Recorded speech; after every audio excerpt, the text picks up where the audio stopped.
So this is a business class, right? And y'all are trying to figure out what you're going to do with your lives and who you want to be. And I am not going to stand up here and pontificate about my career.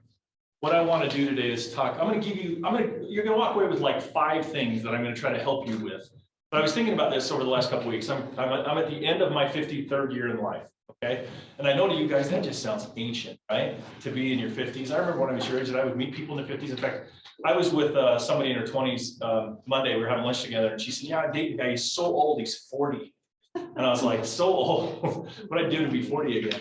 So I'm not going to sit up here and I don't want to go through my resume. That's not what I want to do. What I want to do is hopefully give you guys a little bit of just like wisdom that I can share with you on a few things that I want to talk about. Let me ask first a question. I'm going to engage you guys a lot, and I want you to ask me questions as we're going through this. I do not want to be just me talking to you. How many of you guys are first generation college students in your family? Raise them high. Yeah, that's a good portion of it, because I was too. I was the first college person in my family. I was the oldest child, and I was the first one to ever attend any college. Now, unfortunately, I'm happy to say I'm from a family of 4. 3 of us all got our degrees, and I went on to get a master's degree. And that was pretty exciting. I grew up in a very, very blue-collar family. My parents owned a construction company. It was a concrete business, which any of you who ever worked in construction, concrete is like the absolute worst thing you could do. It's hard work. It's labor intensive. It's not fun. I hated it with a passion. I didn't want to go into the family business. But when I was trying to figure out what I was going to do after I graduated high school, I was thinking, man, if I could just get a couple of years of like business classes under my belt, and I could like take on the world. I could run a business. I could help my parents do their business better, or be more efficient, things like that. But then as I got into college courses, I started to realize I didn't want to do that. I wanted to become more well-rounded. I wanted to take classes in everything I could and increase my knowledge base, if that makes sense, and do a lot of different things. I hated working construction so bad for my parents that I would just all day long think about what I wanted to do for the rest of my life, and I knew that wasn't it. I just could not fall in love with it. My dad loved the business. He loved getting up at 5 a.m., being on the job at 6 a.m., pouring concrete, being in dust and dirt and mud all day long, being filthy. He loved it. I absolutely despised it. Knew I had a different set of talents, if you will. Knew I could be much more of a salesman. I liked the business world. I wanted to be clean and dressed when I went to work. I didn't want to have to get dirty and things like that. So I knew that I wanted to go to college. So what I want to talk about today is things that'll help you in life. Is I mean, you guys are all probably in that 18 to 24 year range, right? Am I pretty close in there? Yeah. So you're just like trying to figure out what in the world am I going to do with my life? Well, let me back up. I drew a little chart here, and this is really such an imperfect chart. I just scribbled it really quickly, those of you guys that saw me do it. But I put it in like this is Doug's lifespan. I told you I'm 53, right? So this is my lifespan of where I've been. So I think about my pre-college life and even my college life, where you guys are right now. And the priorities I had in those years are so different than what they are today. And I'm not saying that's a bad thing. I'm saying I changed and evolved over my life. When I was first in pre-college, I put a couple things up here, right? I was single. I was in a fraternity up at Utah State, loving life. My priorities were very different. And I remember, I'll go back with you. I'm going to take you guys back to like the 80s, man. And I remember when I was in college and people would talk about the 60s, and I'd be like, that was so long ago. So when I talk about the 80s, I know you guys are like, wow, that is like forever ago. But I was in college in the 80s. And in the 80s, I really, really, really had 2 goals in life I wanted to be. I either wanted to be a radio DJ, because radio DJs back then were the coolest people, right? I wanted to have a morning show. I wanted to be a radio guy, or I wanted to be a broadcaster of sports. That's all I wanted to do, be on TV, right? And I started losing my hair, and I was like, well, that's not going to work. People on TV have lots of gorgeous hair. I got to get plan B going. But I also realized that's what I wanted to do. But I was single. And I remember guest lecturers would come to classes just like this and talk to us. And I remember an anchor for KSL locally in town, a really well-respected anchor, had been there for 20 years, came and spoke to us one day. And he was making a lot of money, and he was well-respected. But he said, I need you guys to know something. If you're going to be on television news, you're going to work when everybody else is at home watching you. So if you want to have a family and you want to go to dinner and you want to go watch your kids play sports, you can't do that, because we're at the radio or at the TV station working basically a swing shift. That shed a lot of light on what I wanted to do all of a sudden. I was like, wow, I hadn't thought about that. When I'm single and young, that sounds really cool, but later in life, not necessarily what I want to do.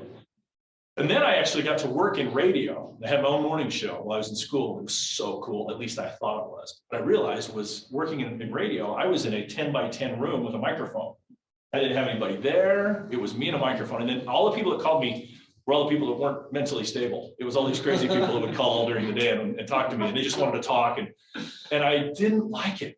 And so it's really kind of funny, right? I had these two paths that I'd always wanted to go on all through my teen years and everything. And then when I finally got there, it didn't pan out to what I wanted it to be. So I'm going to walk you through a little bit of my career and talk about it, but as well as giving you these 5 points that I'm going to talk about today. Okay.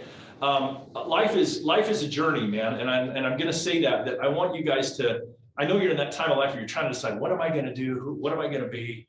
What do I want to study? And I'm hopefully going to give you some advice and some help on those. Okay. Because I don't have all the answers. Heck, I'm still trying to figure it out. I get up every morning and say, I'm just trying to figure out what I want to do with the rest of my life. I'm still trying to figure out what job I want. Let me just walk you through. So I went to college, and after that long span, I realized I wanted to work in athletics of some kind, whether at a university, be a sports information person, or whatever. And when I came out of school, I started applying for jobs everywhere. I knew I wanted to be in communication, marketing, something like that. And the first job that came along was at the University of Utah, but it wasn't in athletics.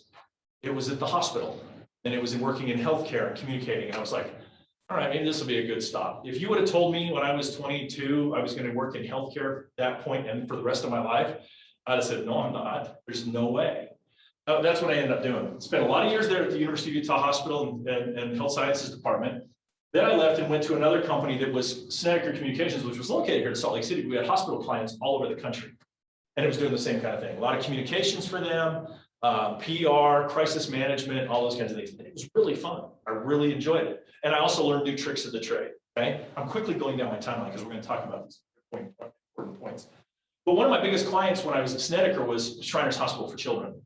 And I loved them. Their mission, it was all free charity care for kids. They didn't bill anybody. Doctors got to say how long patients could stay. It was so cool. And so I went to work for them here in Salt Lake and spent a number of years there. And actually, while I was in school there, I started my master's program. I'd been out of school almost 10 years and started my master's program. I did a master's program while I was working, got it all finished. As soon as I finished that master's program, I wasn't ready to leave, but I got a call one day from a headhunter who was looking for somebody to be the VP of marketing for IASIS Healthcare. Back then, it was a 6-hospital system here in Utah. And after a long, drawn-out interview process and everything, I decided to take the job. And I went from total charity care to for-profit care. So totally different business, right? Stock prices, bottom lines, EBITDA, things like that, versus just charity, and we're gonna help everybody, and it's just feel good and have parties and love life, right? Spent about 10 years there, and then I went to HCA Mountain Star Healthcare. You guys remember, any of you guys from here locally? Everybody lived here most of us. You guys remember the billboards on I-15 that used to show the wait times on the ER? That was me. We actually put those up, and I begrudgingly. I didn't want to do it, but I was forced to and had to put all those together. But I worked there for about 10 years. We did a lot of healthcare and hospital marketing. I worked on government relations and developed a lot of key relationships. And then at 50, I had a kind of a second midlife crisis. I got really tired of the hospital business. I'd been in it for 28 years. You can see I started here right out of school, went all through these jobs, and ended up here. And I turned 50, and all of a sudden I got a phone call one day from Regence BlueCross BlueShield, who's a health insurance plan. You guys all know BlueCross BlueShield. They're in the country, right? And they were looking for a vice president of sales. And I had been on the marketing, government relations side, hadn't really done sales, I thought I knew a lot about the health insurance business, but didn't really know it. So at 50 years old, I was basically like a brand new college student coming into a job. I had to learn, I had to be very, very humble. I had to be very vulnerable, if you will, and let people teach me about the business.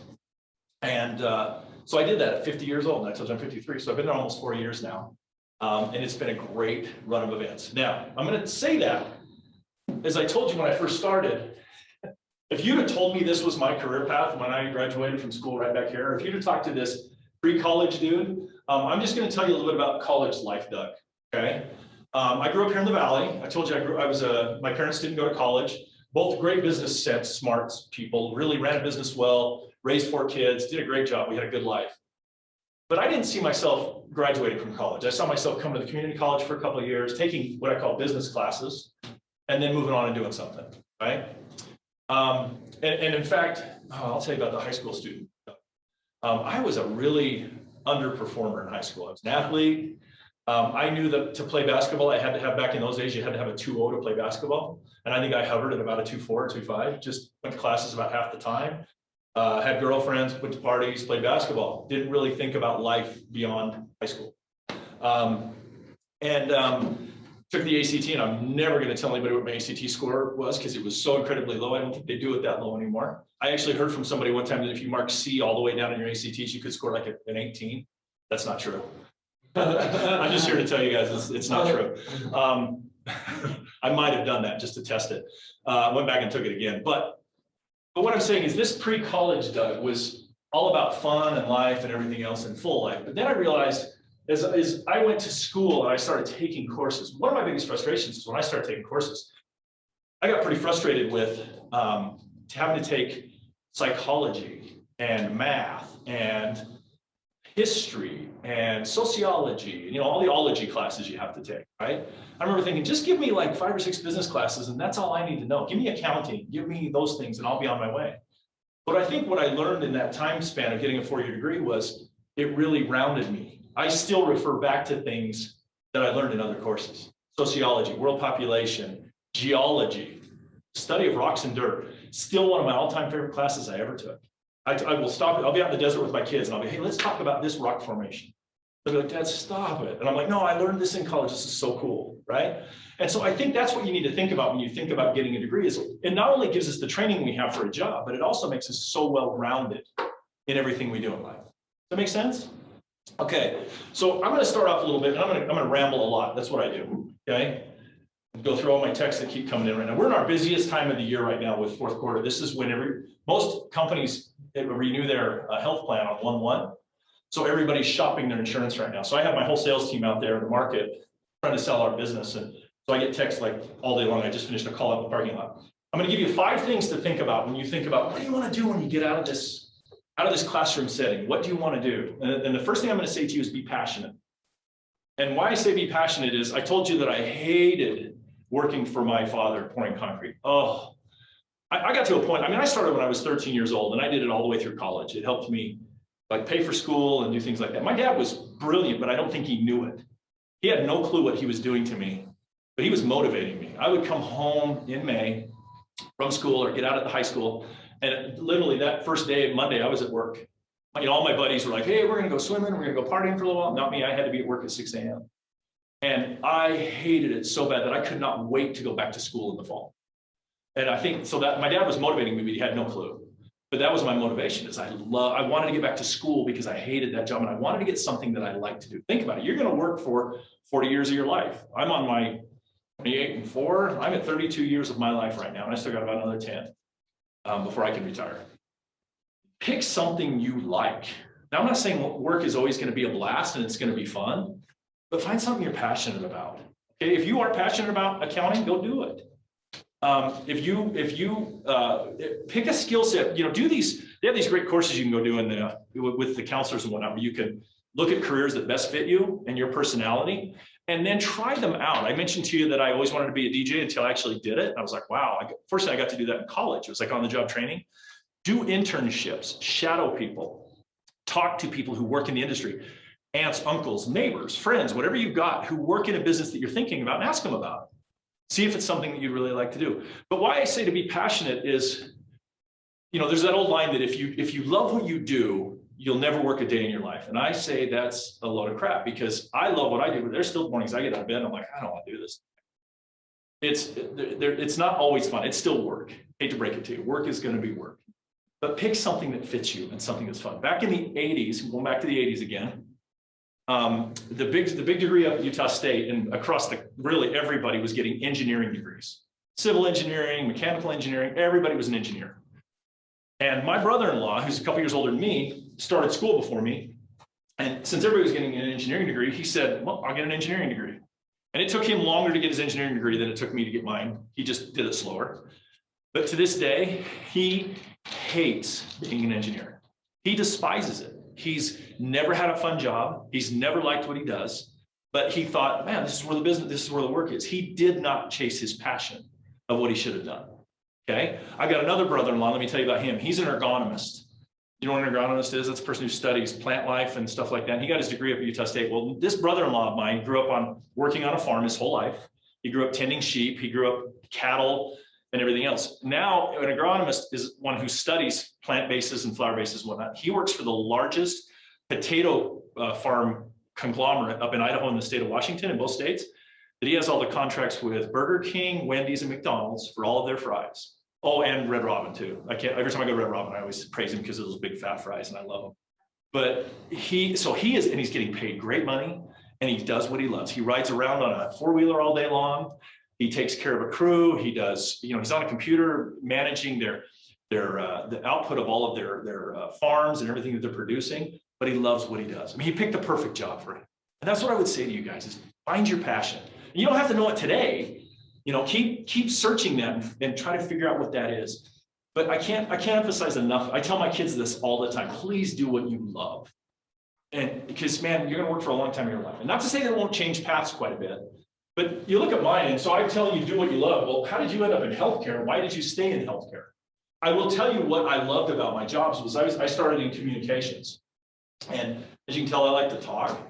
I like to write. I like to talk. I like to be with people. I'm definitely not I'm an outgoing personality. I really like, that's who I am. I'm very social, and I like doing those kinds of things. In all of these positions, I was in communication and constantly working with the media, working with reporters, working with our internal team, communicating, promoting events, doing stuff like that. And I just had a ball with it. It was so fun. My wife has told me, we've been married 32 years. She always tells me, man, you just absolutely picked the perfect job for you.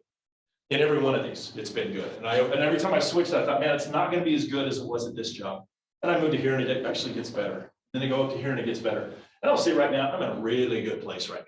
Where I am. In fact, my boss, I'd been on the job about 8 months. My boss and I were sitting in a meeting one day, and I was working a deal with a broker on the side, trying to sell a big client. And as I hung up, he looked over at me and he goes, I don't know what you've been doing for the last 20 years, but you've been in the wrong calling. He goes, you're just made for this. And so it's kind of funny how we start to fall into, I'm not counting my chest. I'm just saying it's interesting how we kind of fall into these places for us. Okay. So be passionate and always be looking. Okay. Keep those things going. So that's number one. Number two, I've got some 150, right? Okay. I want to make sure I get all 5 of these. Okay. This is number 2. And this one's really important. Be balanced. And when I say balanced, you got to be balanced in work-life balance, period. I am not one, I have never worked 14-hour days. I've never worked 12-hour days in my life. Now, that's not to say I don't have times of the year where I'm really busy and it's really long. Like right now is my busy time. I don't take any vacation from mid-September until Christmas. This is my busy time of year. But man, day of Christmas until past New Year's, I'm taking all that vacation. And then I'm going to take springtime vacations. I'm going to take a summertime vacation. That's what I do. But this time of year is my busy time. So I'll work some long hours during this time of year, but I know that and I'm ready for it. But I don't do it every single day. I've got a brother who's always worked 12 and 14-hour days. And I've always said to him, dude, you need to work smarter, not harder. Because I guarantee you what you're getting done in 14 hours, I can get done in 7 or 8. Guarantee it. You hit a point, you hit a threshold after so many hours that you're wasting your time. So I say be balanced and balance that workload. And if you're at a job where it's demanding you 12 to 14 hours a day, look somewhere else. You don't need to do that anymore. Look at the way the world's changing for you guys. This pandemic has just turned the world on its ear. Look how I'm dressed. I'm still working from home. My company shut down March 8th of 2020, and we're not going back. The soonest we're going back is January. And I'm telling you, we're not going back in January because I think our flu is going to come up and we're going to get more cases. And my company's going to say, no, we're good where we are. My company had about 50% of us working remotely prior to the pandemic. And the technology's been there, guys. We've had the technology for 5 years. You guys know this better than anybody, right? Now the pandemic has thrown us into it where we have to work through it. And in fact, our company just gave every single employee a desk and a chair, keyboards, camera, monitors if you need them. If you're an hourly employee, you get a monthly reimbursement for your internet to keep us all working from home. So our company's investing in that and realizing that, hey, our customer service scores have been up since the pandemic started. Our sales are up. Our relationships with broker partners is up. So we're doing all the right things, but we get to work from home now. So it's a pretty interesting world. And that's something you guys are gonna have to balance too, because 20 years ago, I don't think I could have worked from home. I had little kids. In fact, I tried it a couple of times on a laptop, and my wife would open the door up all the time in my office and stick her head in. She says, I know you're working, but when you get a minute, can you move that flower pot out back? And I'm like, no, I'm not here today. I'm at the office. And then she'd come in and, an hour later, hey, I just got to run down to the mall. Will you watch a couple of the kids while I do this? I'll be like, trying to work. So it's different stages of life. I'm an empty nester now. I don't have any kids at home. Like I told you guys, I'm really old. So my kids have all left. So it's a different phase for me to work from home. But you guys also need to be thinking about that. What's the world going to be like for you? I've just got a brand new employee that came on that's young, just had his first baby. And I keep checking in with him regularly because I want to make sure that he's happy. It's hard to experience a culture and get to know all of us if he's working out of his bedroom every day and we haven't all gotten together. So when we can, we're getting together, and we're together every single day virtually, many times. We're talking a lot, but all this stuff's gonna play out. But sorry, I went on a total tangent about working from home, but be balanced. I cannot emphasize that to you guys enough. Have balance in your life. If you don't, you're gonna find yourself being really good at one thing and really bad at a lot of other things. And I'm not saying you have to be great at everything, but I've always had a good balance. I was just having lunch this week with the woman that I mentioned earlier, a young student that I'm mentoring in a master's program. She wants to be a hospital CEO. She's 27 years old. She wants her path drawn out. She's got her first job opportunity starting right after she finishes her graduate degree, and she's ready to go. And I had this same conversation with her. I said, because she's got a boyfriend that wants to get married, but she's got to move across country to take this first job. And he's like, I'm not moving across country. I got a great job here. So these are the things she's got to start thinking about, right? And when you think about balance, I've had many friends that miss kids' soccer games or dance recitals or volleyball matches. And I can say to you with a straight face, I have never missed one of my child's games, ever. My kids were very athletic growing up. Even one time I was in Arizona, my son was pitching the next Saturday morning, and I took like a 1 a.m. flight back so I could still come home and see him pitch, right? I got like 2 hours sleep, boom, to the mound we go, and I watched. But it's that work-life balance. I coached games. I was standing on the sidelines at 3:30 in the afternoon some days. Doesn't mean I didn't work hard. Doesn't mean I'm a slacker, but I figured out how to have work-life balance. And with this new world of where we're going to be in virtually, that's something you guys got to think. Okay, so be passionate, be balanced. Okay, let me be a third one. And they're on my phone, so I have to look at them. Be learning, be learning. And why I say that is, look at my job, look at my history. This is really ugly the way I drew this out, but if I could have stayed right here for my whole career. My boss there loved me. When this job from Seneca came along, he begged me to stay. He told me that a job was going to open up if I would just wait a couple of years. I was going to move into another role in the department and get a promotion. There was a woman getting ready to retire probably within 2 years. She didn't. She stayed 7 more years. She didn't retire for 7 more years. I would have stayed there for 7 more years on top of what I stayed. I wouldn't have advanced. I wouldn't have learned. But every single job that I've gone to, I wanted to learn more. And it's so funny that at 50, I take this job at Regence and I walk in the door and these people know so much more than I do that I've been very vulnerable and very honest with them. And I'll stop meetings, and I just did this yesterday on a virtual call. I'm like, sorry guys, what does that acronym mean? You got to explain that acronym to me. I don't get it. Been here 4 years. Never seen that one. Please tell me what this means. And that's what learning is whatever you're doing, be learning, because man, oh man, you guys, jobs are changing like nobody's business. 20 years ago, if I would have come and spoke to you, I would have been in probably a suit and a tie, white shirt. What I wore to work every day 20 years ago. And now look at me. I'm wearing black sneakers and these really cool Lululemon pants that my wife bought me, and a sweater, untucked shirt. And this is like acceptable in the workplace, right? And it's changing dramatically. And I'm not saying that's from learning. I'm just saying how dramatically the workplace is changing and adapting, and stay on top of that. Don't get stuck just with one thing and not willing to change your life. Because if you're always willing to learn and change and grow and new things come along, there's always going to be opportunity for you. So I can't emphasize that one enough. Okay. Let's go to my screen again. It has to have a Face ID. Another thing, you guys, I don't get half of this technology stuff. Okay. And this one's going to be the hardest one for you to hear. Okay. Be patient, because y'all don't want to at your age, right? When I was in my master's program a number of years ago, I was up at the University of Utah. There was some of my master's classes, we had undergraduates in our program with us. And one of my undergraduate classmates, we were working on a project one day, and the kid was about 24. He looks like you. I'm just going to pick up. What's your name? Roger. Roger. He looked like Roger. Good-looking kid, smart, well-dressed. And he said, yep, I'm going to finish my bachelor's degree up here next month, and the only jobs I'm applying for are management. I'm just going to work in management. Anybody see anything wrong with that? How old are you, Roger? 20 years old, okay? This kid's probably 22, 23. What's wrong with that? not ready. He's definitely not ready. First of all, who you gonna manage, right? You can't just walk in a room and say, I am your manager. Respect me. Do what I say. The only way you become a manager is by getting your teeth cut, by making mistakes. Oops, screwing up, fixing things. The only way you ever move to manage people is by going through those things yourself. And you can read textbooks and they'll give you management cycles and what things, how you manage certain groups and what you need to do. But until you're in there and you're experiencing it, that's just what it is. You know, I told you about this girl that's in the master's program that I had lunch with. You know, she has her 10-year plan on becoming a CEO. She's got it all laid out. And I looked at her and I said, wow, that's fantastic. But what about all the things that are going to come into play along that way? You know, because she also told me, hey, I'd really like to marry this guy that I'm dating. B, I think I want to have some kids. Okay. But all of those are going to be side factors. You know, I showed you this right off the bat when I was a single guy, all these things, you know, fraternity house, single guy, wanted to be a radio DJ, blah, blah, blah. As I started to get here and started to have children, I had my first child when I was working this job.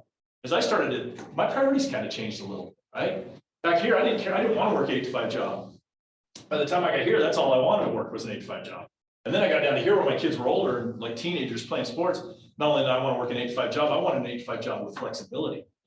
So I could go to the school program in the morning at 10 o'clock and hear them sing, or I could be at the volleyball match at 3:30, right? Those are the things that we're talking about. So when I talk about being patient, though, you gotta put in the time, and don't try to rush it along too fast. I've got another employee of mine, God love him. He's just turned 40, and he wants to be a director or vice president like tomorrow, and he doesn't have the title yet, and it's just gnawing at him. He asks me, in fact, he just asked me this morning about it again. He asks me all the time. I bought him a little ceramic turtle to put on his desk because I need him to think more like a turtle and just slow down. He doesn't want to hear that because he wants to be promoted today and he wants the title today. But things come to people that work hard. It will come. I'm not saying, say with a company back here where they're promising you something down the road and 10 years later it doesn't happen. That's not what I'm saying. I'm just saying be patient, let yourself learn. There's so many things you have to experience in life right now that are going to teach you things. I manage right now about 25 people. I don't know if manage is the right word. I got about 25 people that report up to me. I'm not very successful at it. I'm very humble about it. I believe in what's called servant leadership, where, hey, I'm here to help you get better. I'm here to help you excel. I want you to make as much money as you can. I want to do everything in my power to help you. That's how I manage people. I'm definitely not a control freak. When they hired me at Regence, they asked me what my management style was. And I said, I hire really, really good people that are really smart and I turn them loose. And I will direct and guide and I will provide input when they need it. I will coach them, but I'm definitely not going to sit on top of them and tell them what they need to do. If that's the kind of people that work for me, I don't want them there, right? I want to be a person that, hey, bring me a problem that you've got, but I also want to hear what your solution to that problem would be.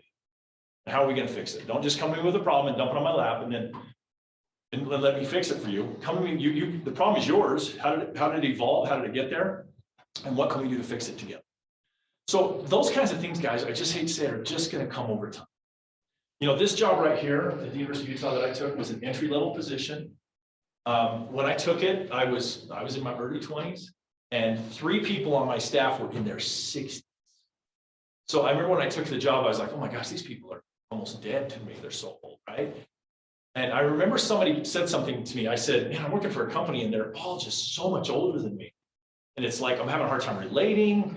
They're really experienced. Like when they would critique my work, it would come back to me with like I'd write a press release or an article or something. And it would just come back with like red ink all over it. And I thought I was a really good writer.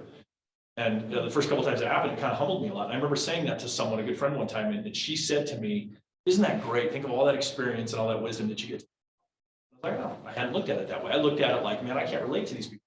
And once I changed my mindset, it really helped me a lot. So be patient, okay? Still have goals. Still set yourself where you want to be, but be patient in getting there. Don't think they've got to happen overnight. The one thing, and I'm going to do this once, and I promise I won't do it again. Your generation, you guys love when people say it's your generation. I'm not blaming anything on you guys. Nothing's your fault. But we're definitely in a world of immediacy, and we need it now. We want it today. We're in the Amazon generation.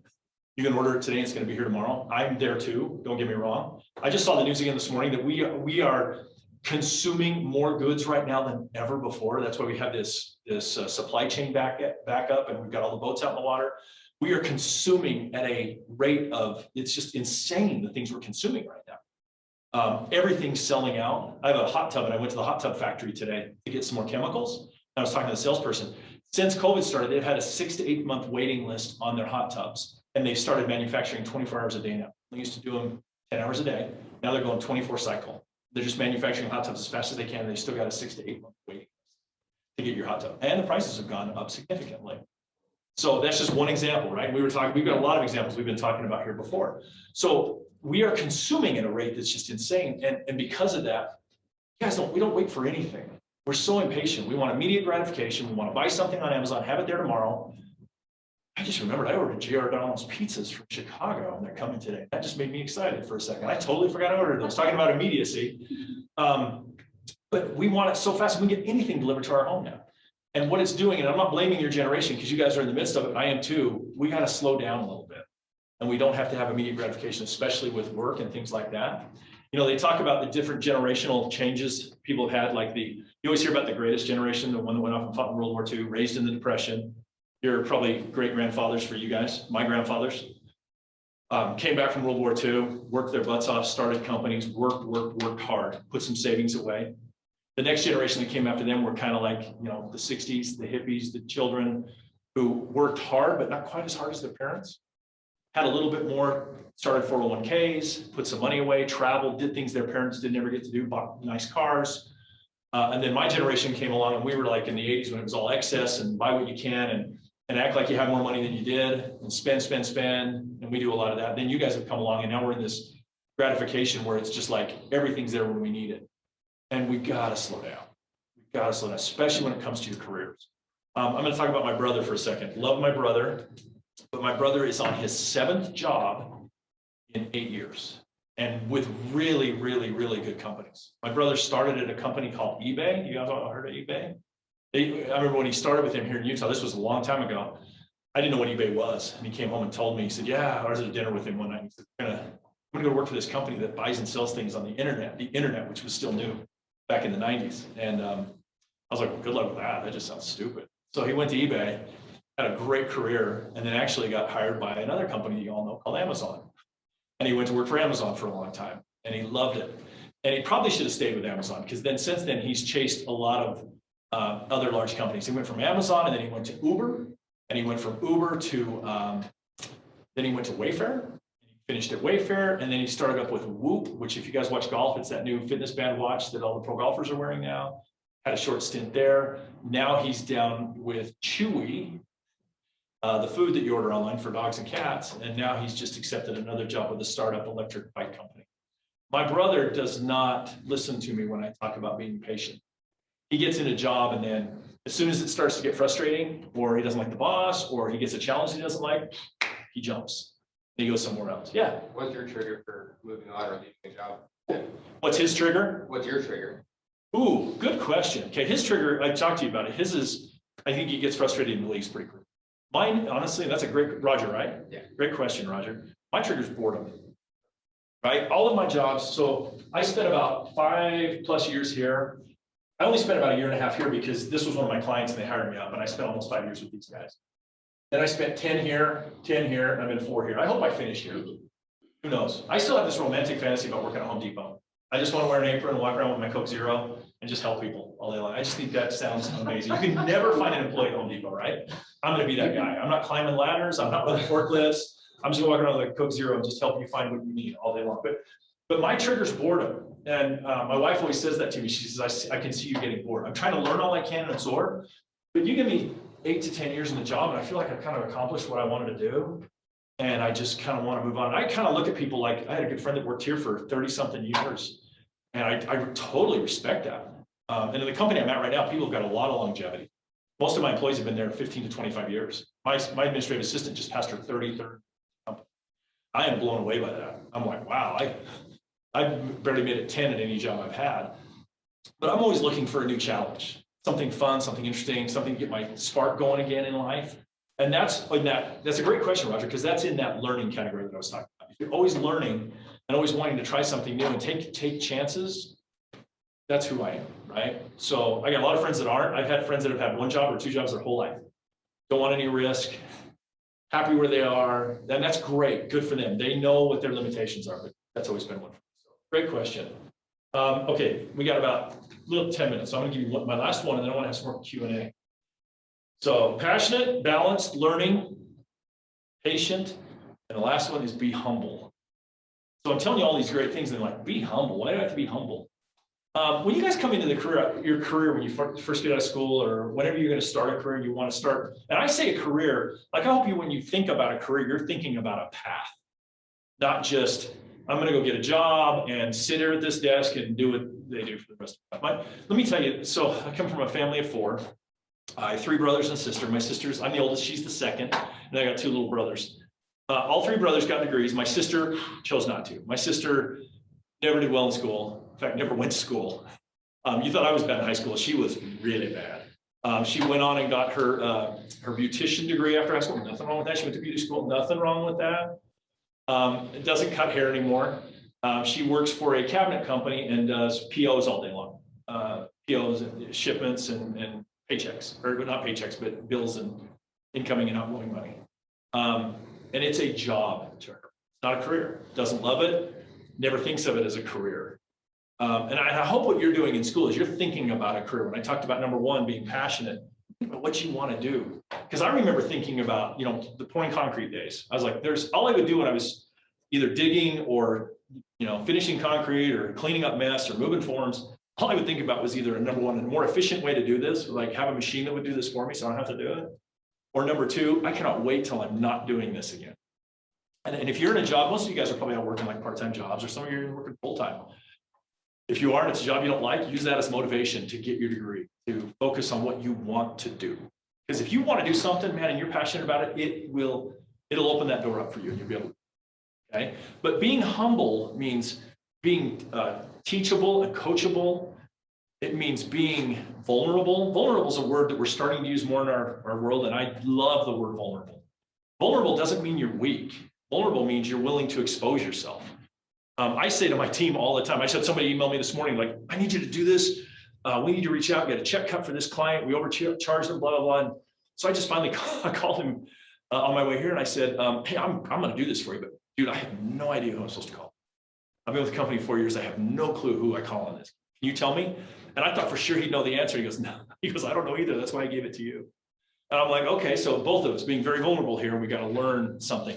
And when you start a job, the vulnerability is, hey, I'm here to learn. I'm willing to make mistakes. I'm willing to be taught.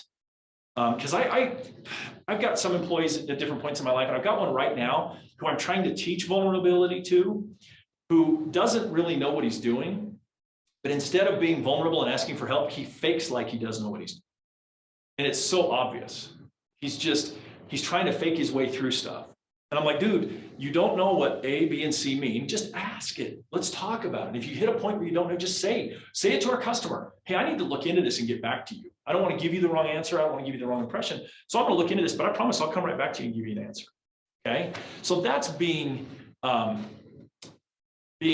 was my thing? I'm on vulnerability now. So being humble. Thank you. And being humble. And you guys, whenever you move into those jobs, the most humble employees I've got are the ones who are willing. They're learning and humble kind of go hand in hand, right? If I'm willing to learn and if I'm willing to be humble, I can be taught.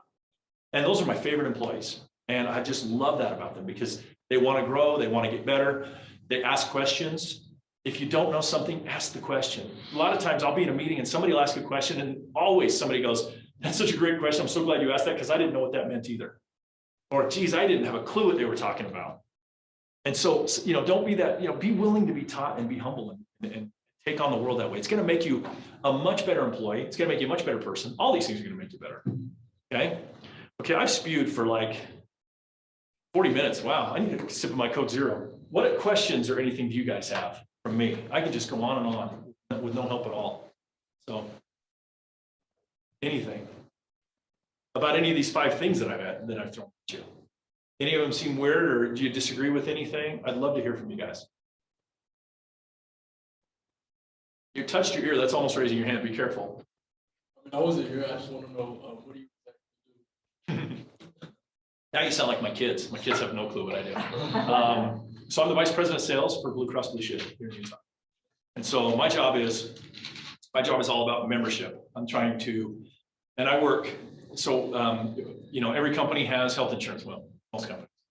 And we're trying to sell, I'm competing with Cigna, Aetna, Select Health, other large carriers that are trying to sell insurance to your employer. And we're along there. They've got what's called a broker, who's kind of the middle person, who works with that customer and helps them with all their benefits and all those kinds of things. And we work hand in hand with them and also with the client, trying to get a price that's good and good benefits and everything else that they want and they want to stay with. So that's kind of what we do. So, okay, yeah. I like your Oregon Coast shirt, by the way. It's my favorite place in the whole world. What is it? The whole be patient thing. Like I feel like the whole be patient thing. It also like, you know, you got to be patient with companies, but they got to realize that they need to pay you too. Totally. You know, Right. you got people that work like you got like 3 different types of work people. You got somebody who works really hard, somebody that's like right in the middle, and then somebody just doesn't do shit. Right. It makes it look like he does. Right. And Those people always get exposed. Let me just tell you that, right? And then there's a third person or fourth person. There's the kiss up person who appears to be doing things really well all day long that don't. Let me tell you about those 2 people. I'll let you ask your whole question. People that don't do stuff all day long and don't do a good job, or people that kiss up all day long, they get exposed. They get found out eventually. They're living a lie, and it will surface eventually. It just has to, because they can't sustain it.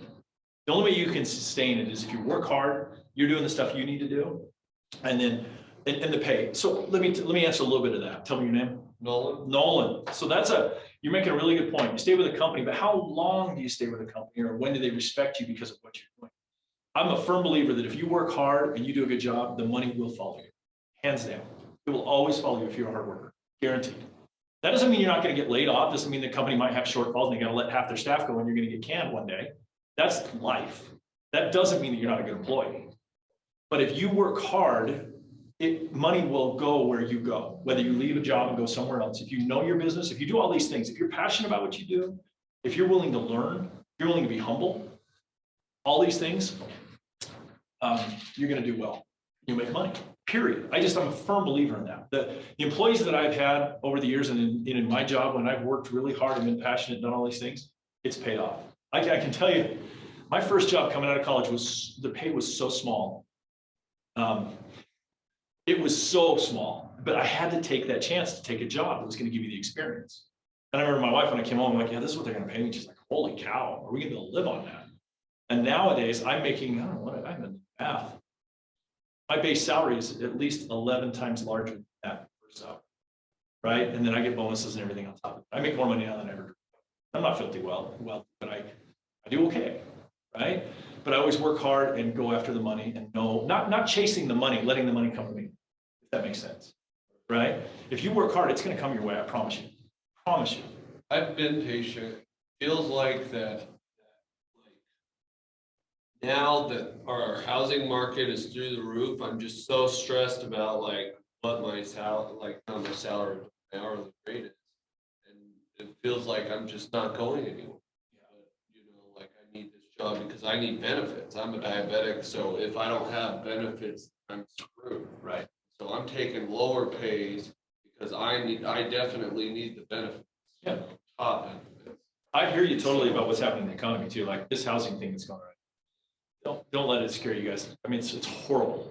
Just don't dwell on it too much, right? This, I don't know what's going to happen. I'm not going to call this a bubble. I don't know what's happening right now. We're kind of out of control a little bit. I actually am worried about my 401k. I'm worried about quite a few things because we're overvaluing things so heavily. In 2008, 2007, mostly in 2008, when the economy collapsed, that's because we were loaning too many houses and houses were getting way overvalued. Now we've corrected that. But now we're just like, we're on an upward trend. We've thrown $6 trillion into our economy. You can throw $6 trillion into the economy of Zanzibar and they're going to be okay, right? I mean, it's like, you give anybody $6 trillion, their economy is going to take off. And we're still reeling in that a little bit. I think it's going to right itself. But when you talk about your salary, you're diabetic, don't hold yourself to that. There's a lot of companies that would hire you that you could work for, where you could see acceleration, and don't let it, I'm diabetic, hold me to this one job. Right. Well, I just need benefits. Sure. But all the other jobs that I try to apply for, they have benefits, but their benefits are expensive. So this other job has cheap benefits, but they're top of the line benefits. Right. But you know, they don't pay me. Right. I could give the whole, so Regence, Blue Cross that I work for, all of our clients are the university. So Salt Lake Community College, do you work here full time? So you're on Blue Cross insurance. University of Utah, Utah State, and others are all on our plan. And I would say that you're a university employee. University employees would sing this same song. Our pay isn't that great, but man, our benefits are so good, right? And that's how you attract a lot of people is one or the other. But write that out. There's going to be companies. There's a lot of companies right now that are paying top tier benefits and good pay, right? Just wait it out. Be patient. Don't, see what's out there and keep looking and stuff. Keep working, keep promoting yourself, doing all those kinds of things. Yeah. But to add to what you're saying, Nolan, you still haven't finished college either. So things will change dramatically. Totally. It will change for you Totally. once you've gotten. Yep. What was my second one? Be patient, or was it my third one? Fourth. Okay. See, I'm losing track. Be patient, Nolan. The one thing about a degree, and this is why I emphasize the degree, is your degree is going to be that ticket to get you at least to the interview. Right now, you can't even get through the platforms that are out there, Indeed and all these things where you apply for jobs. If you don't have a bachelor's degree, you can't even get through the door. They're not even going to consider you right now. I had a friend who was a vice president of IT at a major hospital system. He'd been there for 23 years. He got let go for something he did that was really stupid. But when he got let go, he couldn't get a job because he'd never finished his bachelor's degree. And he kept applying 24 years as a vice president over in IT. And he couldn't even get job interviews. He had to go back and get his bachelor's degree. It took him another year to finish his bachelor's degree so he could start getting at least job interviews. So it's vital that you guys at least get that piece of paper and that certificate that says you've got a degree, because it's going to open doors for you, period. That's just the real world. So she's probably been preaching that all along, and now I'm just emphasizing it. I just have a question about your progression. The companies, did you say the companies recruited you at every level? Yeah, isn't that interesting? How did they do that? How did they find you? Yeah, so that's really interesting. So I've looked back on my life. One of the things I was going to talk about being patient also was, y'all know Mick Jagger, right? The Stones. I'm not too old to refer to the Stones, am I? But he has a great song called "You Can't Always Get What You Want." That has been my life. There's been so many times in my life where I applied for a job and I wanted it so badly, and I knew it was the right job for me. I applied for jobs with like Pepsi, McDonald's, like cool companies, Nike, and I knew this was the job for me, and they never called me back. And I'm like, you fools. But I learned that didn't matter, because the path that I went on is much better than where I would have gone. There's, everybody's got a plan. You always hear that, right? But the beauty of this is I was working here, and the owner of this company called my boss and was looking for somebody. I thought, I know somebody, but I don't want to let him go. I love this kid, but he'd be really good. And then while I was here, this was one of my biggest clients, and the board chairman called me up one day and said, I don't want you to work for that company anymore. I want you to come work for us full time. And then while I was working here, I told you I got a call from a headhunter from two friends that I knew in the industry who turned my name into him and said, this guy's the one you want to hire. So I got hired there. And then I had a good friend here who was running a huge department that knew of me here. Again, networking, getting to know people, and recruited me there. And then while I was here, I bumped into the president of the health plan one day, and he said, man, I need to be vice president. Would you come talk to me? And so we went and had lunch together. So yeah, I mean, it's been fortunate that way, but all the times that I applied for jobs that I really wanted, didn't pan out. It's okay now. I look back and say, at the time, it pissed me off, right? I can't believe they don't hire me. And I'm really glad for where I am.